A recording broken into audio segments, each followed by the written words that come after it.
नमस्कार मित्रों, एक बार फिर से आप सभी का स्वागत है हमारे इस चैनल में। आज के इस वीडियो में हम सभी लोग टीजीटी पीजीटी चित्रकला की तैयारी के लिए प्रैक्टिस सेट हल करेंगे और आज के इस प्रैक्टिस सेट में आपको 50 प्रश्न मिलेंगे। ये 50 प्रश्न बहुत ही लाभदायक हो सकते हैं। तो चलिए आज के इन प्रश्नों को हल करते हैं। उम्मीद है आज का वीडियो आपको अच्छा लगेगा। अगर आपको वीडियो अच्छा लगे तो वीडियो को लाइक कर दीजिए, शेयर कर दीजिए अधिक से अधिक लोगों को। अगर चैनल पर नए हों तो चैनल को सब्सक्राइब कर लीजिए। तो चलिए आज का पहला प्रश्न हल करते हैं। पहले प्रश्न में पूछा गया है, इटालियन भाषा का एक शब्द जो प्रायः बाल ईसा मसीह के लिए विशेष रूप से प्रयुक्त होता है वो कौन सा शब्द है। पहला ऑप्शन है बाम्बिनो, दूसरा ऑप्शन है बाउली, तीसरा ऑप्शन है बाल्कनी, चौथा ऑप्शन है बरोक। सही जवाब यहाँ पे होगा ऑप्शन ए बाम्बिनो। तो इटालियन भाषा का एक शब्द है जो प्रायः बाल ईसा मसीह के लिए विशेष रूप से प्रयोग होता है, उस शब्द का नाम है बाम्बिनो। चलिए अगला प्रश्न देखते हैं। प्रश्न नंबर 52, लियोनार्डो दा विंसी के शिक्षक कौन थे। ऑप्शन है लॉरेंस घिबर्टी, दूसरा ऑप्शन डोनाटेलो, तीसरा ऑप्शन आंद्रियान देल बेरेसियो और चौथा ऑप्शन है जॉर्ज बेसारी। सही जवाब होगा यहाँ पे ऑप्शन सी। ठीक है, आंद्रियान देल बेरेसियो एक इटालियन चित्रकार थे, मूर्तिकार और स्वर्णकार भी थे। अगला प्रश्न देखते हैं। प्रश्न नंबर 53, तैल चित्रण विधि को विकसित करने का श्रेय किसे जाता है। रूबेंस को, माइकल एंजेलो को, रिनोवेट को या वान आइक को। सही जवाब होगा ऑप्शन डी वान आइक को। तो तैल चित्रण विधि के जन्मदाता नीदरलैंड के कलाकार वान आइक को माना जाता है। अगला प्रश्न देखते हैं। प्रश्न नंबर 54, कला दृश्यमान का पुनरुत्पादन नहीं करती बल्कि यह दृश्यमान को बनाती है, किसने कहा। पहला ऑप्शन है फ्रांसीसी बेकन, दूसरा ऑप्शन है पालकली, तीसरा ऑप्शन है बेशली कैंडेस्की और चौथा ऑप्शन है जॉर्ज रुआ। सही जवाब है ऑप्शन बी पालकली। तो कला दृश्यमान का पुनरुत्पादन नहीं करती, ये कहा था पालकली ने। प्रश्न नंबर अगला देखते हैं 55, यूरोपीय प्रागैतिहासिक चित्रों के प्रमुख केंद्र कहाँ पर स्थित हैं। पहला ऑप्शन है यूनान एवं मेसोपोटामिया, दूसरा ऑप्शन उत्तरी फ्रांस एवं इंग्लैंड, तीसरा ऑप्शन उत्तरी स्पेन एवं दक्षिणी फ्रांस और चौथा ऑप्शन इटली एवं फ्रांस। सही जवाब होगा ऑप्शन सी उत्तरी स्पेन एवं दक्षिणी फ्रांस। तो यूरोपीय प्रागैतिहासिक चित्रों के प्रमुख केंद्र हैं उत्तरी स्पेन एवं दक्षिणी फ्रांस में। अगला प्रश्न है प्रश्न नंबर 56, भारतीय सौंदर्य शास्त्र के अनुसार कला रस कला की आत्मा है, रस कला की आत्मा है, यह कथन सर्वप्रथम किसका है। ऑप्शन है श्री शंकु का, भरत मुनि का, अभिनव गुप्त का, पंडित राज जगन्नाथ का। सही जवाब यहाँ पे होगा ऑप्शन सी अभिनव गुप्त का। तो अभिनव गुप्त भारत के प्रसिद्ध सौंदर्य शास्त्री थे और इनके अनुसार रस कला की आत्मा है। चलिए अगला प्रश्न देखते हैं। प्रश्न नंबर 57, अनुकरण ही कला का मूल है, किसने कहा।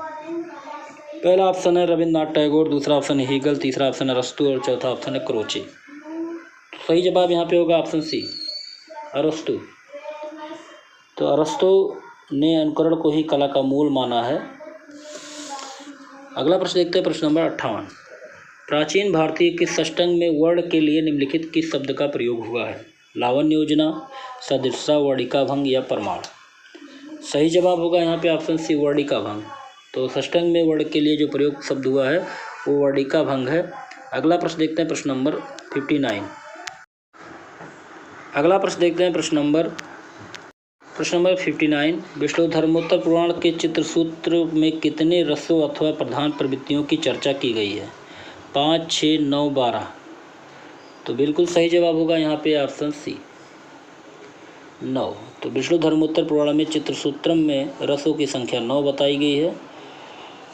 अगला देखते हैं। प्रश्न नंबर 60, भारतीय ग्रंथ बृहत संहिता के रचयिता कौन है। बाणभट्ट हैं, कल्हड़ हैं, कालिदास हैं या बारामिहिर हैं। तो बृहत संहिता के रचनाकार हैं बारामिहिर। तो बृहत संहिता जो है प्रख्यात खगोल वैज्ञानिक बारामिहिर के द्वारा गुप्त काल में संस्कृत भाषा में लिखा गया एक विश्वकोश है। अगला प्रश्न है, चित्र में प्राण आता है रंग से, रेखा से, लय से, उपयुक्त सभी से। तो चित्र में प्राण आता है इन सभी से, रंग से भी, रेखा से भी और लय से भी। अगला प्रश्न देखते हैं, प्रश्न नंबर 62। मुख्यतः इम्पेस्टो के लिए किस प्रकार का पेंट व्यवहृत होता है? टेम्परा, वाटर कलर, एक्रोलिक, तैल रंग। सही जवाब होगा यहाँ पे ऑप्शन डी, तैल रंग। अगला प्रश्न है प्रश्न नंबर 63। चित्रण के धरातल के कितने आयाम होते हैं? 2, 3, 4, 6। ऑप्शन ए सही होगा, 2 आयाम होते हैं। इसे द्वियामी भी कहा जा सकता है। अगला प्रश्न देखते हैं प्रश्न नंबर 64। वह कौन एक आधुनिक भारतीय चित्रकार है जिसके चित्रों में पाश्चात्य संयोजन यथार्थवाद का प्रभाव होता है?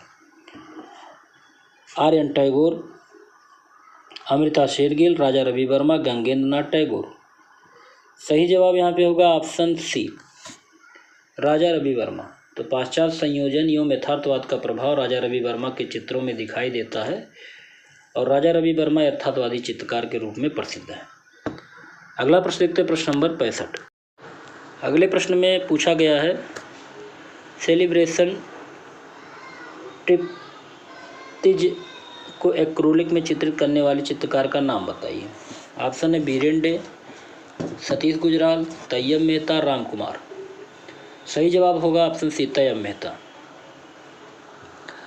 अगला प्रश्न है म्यूजिकल कंस्ट्रक्शन शीर्षक की शिल्पकृति जो काष्ठ और धातु में बनी है किसने बनाई है? पहला ऑप्शन है रघुनाथ सिंह, दूसरा ऑप्शन धनराज भगत, तीसरा ऑप्शन है पीराजी सागरा, चौथा ऑप्शन है विमान दास। सही जवाब होगा ऑप्शन बी, धनराज भगत। अगला प्रश्न देखते हैं प्रश्न नंबर 67।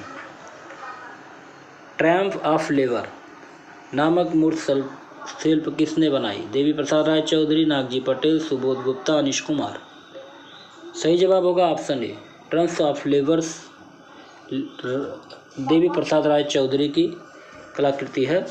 देवी प्रसाद राय चौधरी ने इसको बनाया है मूर्त शिल्प को। अगला प्रश्न है एन.एस. बेंद्रे का शिष्य कौन नहीं था? विकल्प है के.एस. कुलकर्णी, शांत दवे, जी.आर. संतोष, गुलाम शेख। तो देखिए पूछा गया है एन.एस. बेंद्रे के शिष्य कौन नहीं थे। तो शिष्यों में अगर देखा जाए शांत दवे, गुलाम शेख और जी.आर. संतोष एन.एस. बेंद्रे के शिष्य थे।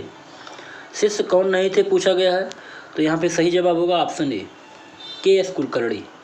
क्योंकि के.एस. कुलकर्णी जो थे बेंद्रे के समकालीन कलाकार थे और बेंद्रे साहब बड़ौदा विश्वविद्यालय के कला विभाग के अध्यक्ष के रूप में अनेक वर्षों तक कार्यरत रहे। तो यहाँ पे सही जवाब होगा ऑप्शन ए, के.एस. कुलकर्णी। अगला प्रश्न देखते हैं सोवियत संघ के उस चित्रकार का नाम बताइए जो भारत की कला सौंदर्य से प्रभावित होकर भारत में ही बस गया था। ऑप्शन है बोरुस्की, दूसरा ऑप्शन है स्वारोस्की, तीसरा ऑप्शन है निकोलस रोरिक और चौथा ऑप्शन है दाशवेदनिया। सही जवाब होगा यहाँ पे ऑप्शन सी, निकोलस रोरिक। अगला प्रश्न देखते हैं प्रश्न नंबर 70। निम्नलिखित में से उत्तर प्रदेश के कौन भूत चित्रण करने वाले जीवित चित्रकार हैं? Satish Chandra, doctor Ram Kanwar, R S. Bisht, R S. Dhir. सही जवाब ऑप्शन ए होगा, सतीश चंद्र। अगला प्रश्न देखते हैं प्रश्न नंबर 71। म्यूरल क्षेत्र में किस कलाकार की ख्याति है? तैयब मेहता, हुसैन, सतीश गुजराल या कमल कृष्ण। सही जवाब ऑप्शन सी होगा, सतीश गुजराल। सतीश गुजराल म्यूरल क्षेत्र के प्रसिद्ध और ख्याति प्राप्त कलाकार हैं। ये चित्रकार, मूर्तिकार और वास्तुविद के रूप में भी जाने जाते हैं। अगला प्रश्न है निम्नलिखित को सुमेलित करना है। एक तरफ पेंटिंग है, दूसरे तरफ नाम। तो द प्रीहिस्टोरिक पेंटिंग है ए.एच. वाडिक का। द प्रीहिस्टोरिक इंडिया ए है स्टुअर्ट फिगाट का। द स्टोरी ऑफ आर्ट ए है जी.एच. गोम्ब्रिज का। और इसके बाद चौथे को मिलाएंगे the art of India Stella Cambridge का। तो इस तरह से मिलान हो गया। अगला प्रश्न देखते हैं, प्रश्न नंबर 73। समकालीन भारतीय छापा कलाकार अनुपम सूद द्वारा बनाए गए छायाचित्रों के शीर्षक बताइए। ऑप्शन है आदम और हवा, दूसरा ऑप्शन है दीवारों से सरोकार, तीसरा ऑप्शन है पुरुष और प्रकृति, चौथा ऑप्शन एक गुलाब का जन्म। सही जवाब होगा यहाँ पे ऑप्शन बी, दीवारों से सरोकार। तो समकालीन भारतीय छापा कलाकार अनुपम सूद द्वारा बनाए गए छापा चित्रों का शीर्षक है दीवारों से सरोकार। अगला प्रश्न है प्रश्न नंबर 74। अपने दो चहेते कलाकार डेविड हक्कनी और भूपेन खक्कर के साथ जेम्स ब्रांड के रूप में स्वयं चित्र बनाने वाले कलाकार कौन हैं? ऑप्शन है टीवी संतोष, अंजू डोडिया, शिबू नटेशन और अतुल डोडिया। सही जवाब होगा ऑप्शन डी, अतुल डोडिया। अगला प्रश्न देखते हैं। विश्वेश्वर सेन इसके लिए विख्यात थे, छापा, मूर्ति, वास, दृश्य चित्र। सही जवाब होगा यहाँ पे ऑप्शन डी, दृश्य चित्र। तो विश्वेश्वर सेन जो हैं वो दृश्य चित्र के लिए विख्यात थे। अगला प्रश्न देखते हैं, प्रश्न नंबर 76। उत्तर प्रदेश से संबंधित कलाकार कौन है? दिलीप तामुली, जॉन डगलस, मुकुल पंवार या पी मनसा राम। सही जवाब होगा यहाँ पे ऑप्शन सी, मुकुल पंवार। तो उत्तर प्रदेश से संबंधित कलाकार मुकुल पंवार हैं और इनका जन्म बरेली में हुआ है। अगला प्रश्न देखते हैं, प्रश्न नंबर 77। धनराज भगत कहाँ के छात्र रहे? ललित कला महाविद्यालय दिल्ली के, लाहौर कला स्कूल के, कला भवन शांतिनिकेतन के, जे स्कूल ऑफ आर्ट बॉम्बे के। सही जवाब होगा ऑप्शन बी, लाहौर कला स्कूल के धनराज भगत छात्र रहे हैं। नंबर 78। रविन्द्रनाथ टैगोर जिन्हें भारत का प्रथम आधुनिक कलाकार माना जाता है, इनका आत्मचित्र यूरोपीय आधुनिक कला के किस वाद से प्रभावित है? ऑप्शन है अतियथार्थवाद, भविष्यवाद, घनवाद या प्रभाववाद। सही जवाब होगा ऑप्शन ए, अतियथार्थवाद से प्रभावित है। चलिए अगला प्रश्न देखते हैं, प्रश्न नंबर 79। दमयंती चित्रकला के चित्रकार कौन है? राजा रवि वर्मा, चित्रा तिरुमल, पंडित शिव, राजा राज वर्मा। सही जवाब होगा ऑप्शन ए, राजा रवि वर्मा। अगला प्रश्न है, निम्नलिखित में से किसे राजा रवि वर्मा द्वारा चित्रित नहीं किया गया है? यायावर जिप्सी परिवार, ब्रह्मचारी, संगीतकारों की विशिष्ट मंडली, राम द्वारा समुद्र को परास्त करना। तो यहाँ पे सही जवाब होगा ऑप्शन बी, ब्रह्मचारी। अगला प्रश्न देखते हैं, प्रश्न नंबर 81। कौन सा भारतीय कलाकार रंग विकर्ण आकार के बीच स्थापित आंकड़ों के अनेक चित्रों के लिए जाना जाता है? M.F. हुसैन, अमृता शेरगिल, एस हैदर रजा, तैयब मेहता। सही जवाब ऑप्शन डी होगा, तैयब मेहता। प्रश्न नंबर 82। प्रसिद्ध समकालीन आधुनिक भारतीय चित्र गपशप की रचना किसने की? यामिनी राय, कमलेश दत्त पांडे, N.S. बेंद्रे, नंदलाल बोस। सही जवाब ऑप्शन सी होगा, N.S. बेंद्रे। प्रश्न नंबर 83 देखते हैं। निम्न में से कौन सा कलाकार पाल गैगुइन तिब्बतियन कला से प्रेरित है? जैमिनी राय, अमृता शेरगिल, अजीत चक्रवर्ती, राम कुमार। सही जवाब होगा ऑप्शन बी, अमृता शेरगिल। तो गोगा की तिब्बती कला से अमृता शेरगिल सबसे अधिक प्रभावित थी। अगला प्रश्न देखते हैं, प्रश्न नंबर 84। महाराष्ट्र के पीतल खेड़ा गुफा में से किस कलाकार का नाम उकेरा गया है? अभिनव, परखू, कान्हा या ललित। सही जवाब होगा यहाँ पे ऑप्शन सी, कान्हा। तो महाराष्ट्र में स्थित पीतल खोड़ा गुफा के कलाकार कान्हा का नाम उकेरा गया है। अगला प्रश्न देखते हैं, प्रश्न नंबर 85। ग्रुप 8 के संस्थापक सदस्य में से कौन थे? ग्रुप 8। तो ग्रुप 8 के संस्थापक सदस्यों में से कौन है? ऑप्शन दिया गया है, तो जान लेते हैं। संस्थापक सदस्यों में जगमोहन चोपड़ा, जगदीश डे, लक्ष्मी दत्त। जगमोहन चोपड़ा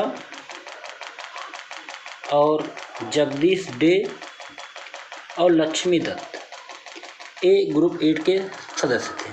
अगला प्रश्न देखते हैं, बंगाल शैली के जनक कौन थे? रविन्द्रनाथ टैगोर, अवनींद्रनाथ टैगोर, गंगेन्द्रनाथ टैगोर, नंदलाल बोस। सही जवाब होगा ऑप्शन बी, अवनींद्रनाथ टैगोर। तो बंगाल शैली के रूप में जनक के रूप में जाने जाते हैं अवनींद्रनाथ टैगोर। अगला प्रश्न देखते हैं, प्रश्न नंबर 87। अवनींद्रनाथ टैगोर का चित्र द पासिंग ऑफ शाहजहां किस माध्यम में चित्रित है? गुआचे, टेम्परा, वाटर कलर या तैल? सही जवाब होगा यहाँ पे ऑप्शन ए, गुआचे। अगला प्रश्न देखते हैं, प्रश्न नंबर 88।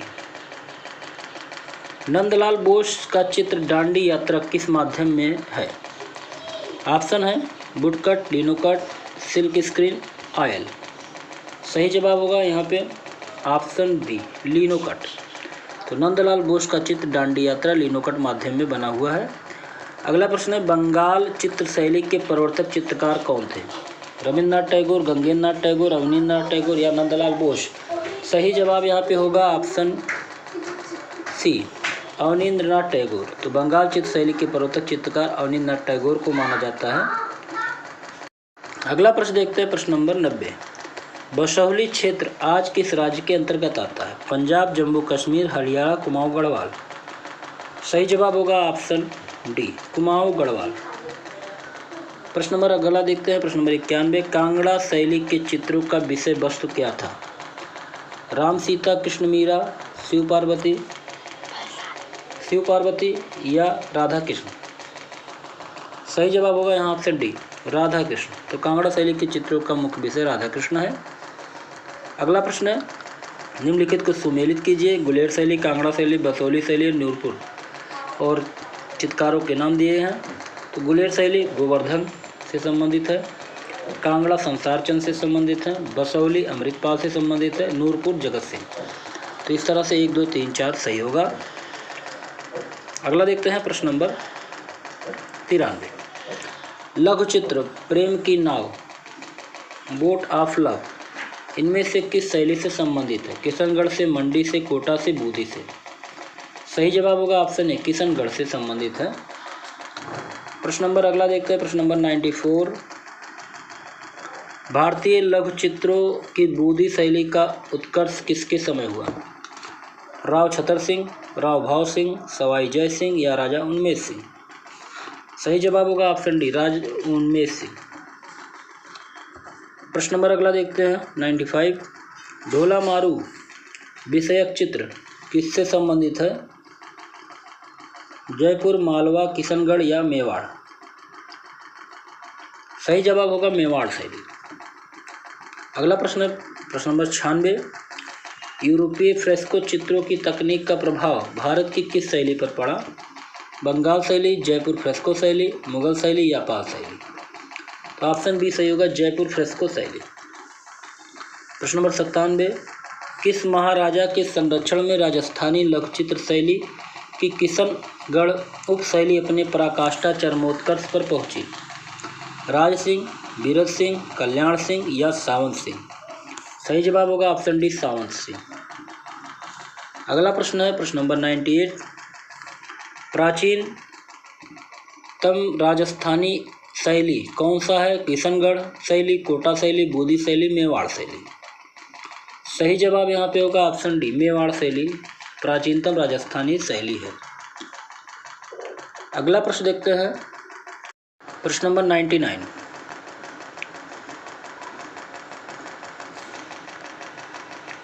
पटना कलम का विकास किन कला शैलियों के सम्मिश्रण से हुआ? ऑप्शन है यूरोपीय एवं बंगाल, ईसाई एवं हिंदू, यूरोपीय एवं भारतीय और पाल एवं मुगल शैली? सही जवाब यहाँ पे होगा ऑप्शन सी, यूरोपीय एवं भारतीय शैली। तो पटना कलम का विकास यूरोपीय और भारतीय शैली के सम्मिश्रण से हुआ है।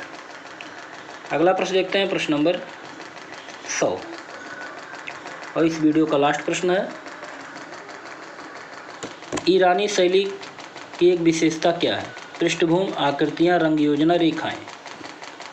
सही जवाब यहाँ पे होगा ऑप्शन डी, रेखाएं। तो ईरानी शैली रेखा पर आधारित है, इस शैली में रेखाएं भारतीय गोलाई युक्त नहीं है बल्कि सपाटेदार कोण युक्त होती है। ईरानी कला में महीन व बारीक रेखाओं का प्रयोग किया जाता है। तो यहाँ पे आपके 50 प्रश्न पूरे होते हैं। उम्मीद है आज का ये वीडियो आपको अच्छा लगा होगा। अगर वीडियो आपको अच्छा लगे तो वीडियो को लाइक कर दीजिए और शेयर कर दीजिए। चैनल पर नए हो सब्सक्राइब कर लीजिए। अगले वीडियो में फिर मिलते हैं। नमस्कार।